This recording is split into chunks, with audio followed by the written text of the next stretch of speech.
maamulka dawladda hoose degmada Burco iyo agaasimaha horumarinta gobolada iyo degmooyinka ee wasaaradda arrimaha gudaha Somaliland ayaa si wada jira maanta hotel Golis magaalada Burco uga daafuray tababar lagaga hadlayo hogaaminta maxalliga ah ee laamaha ammaanka iyo maareynta khilaafaadka waxaana ugu horeyntiiba halkaasi ka hadlay agaasimaha horumarinta gobolada iyo degmooyinka wasaaradda arrimaha gudaha Somaliland oo ka warbixiyay tababarkan ay u furan xildhibaanada golaha deegaanka iyo shaqaale weynaha dawladda hoose degmada Burco waxaana kamid ah hadaladiisii sida tani suunameyn qabano tababar ku ceelis runtii oo aad muhiim u ah la arkay in aad loogu baahan yahay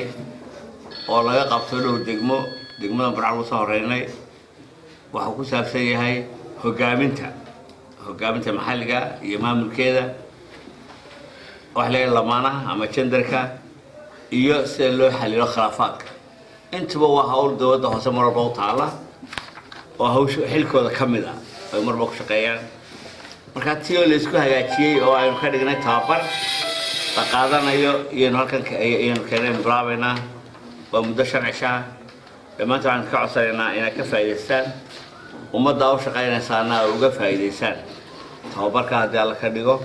geesta kale waxa iyaguna dhankooda ka hadlay xogayaha dawladda hoose degmada Burco Cismaan Maxamed Sheekh Cismaan Nuur iyo gudoomiye ku-xigeenka golaha deegaanka degmada Burco Maxamed Xasan Jaamac Xoday oo ku dheeraaday muhiimadda uu tababarkan u leeyahay shaqaale weynaha dawladda hoose iyo guud ahaanba dawladaha hoose dalka Somaliland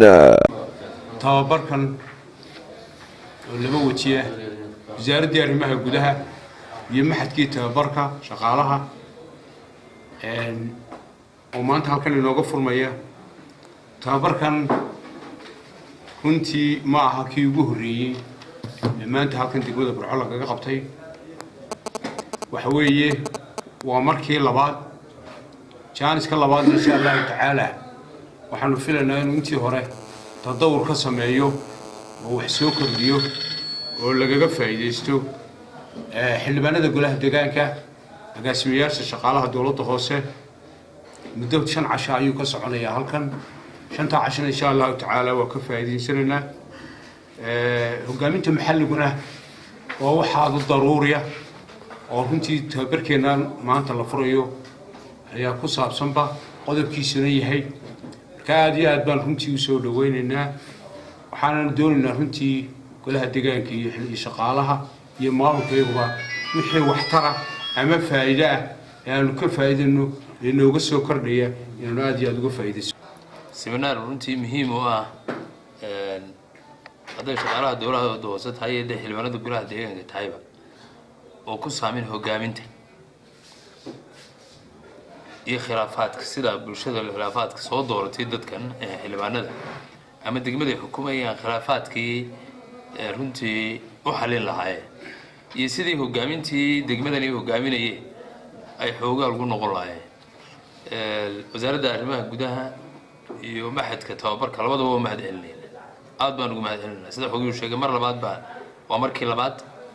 wax weyn baan kii horena ka faa'iidnay kana waxaanu filaynaa inaan runtii wax weyn laga faa'iidi doono dabcan 7 sanadood baanu 6 sanadood baanu joognay hogaaminteedu waxa weeye waxyaabahan ku faano ee qaranka marka laga yimaado ka degma ahaan golaha deegaanku waxaan oran karnaa waa tusaale weyn oo ku doyeersale tababarro badan iyo xildhibaanada golaha deegaanka aan oran karno waxay yihiin xildhibaano marka horeba hogaamintooda runtii hore ugu helanaa oo degmadan iyo gobolkan ka soo jeeda marka horeba dadka ay ku iyo aqoontoodii hogaamintooda sareysa way ka dhalan jireen agaasime marka waana u baahanay kana waana soo dhaweynaynaa waa Maxamed Cali Axmed Maxamed Kaabe telefishinka caalamiga ah ee Ariel magaalada Burco.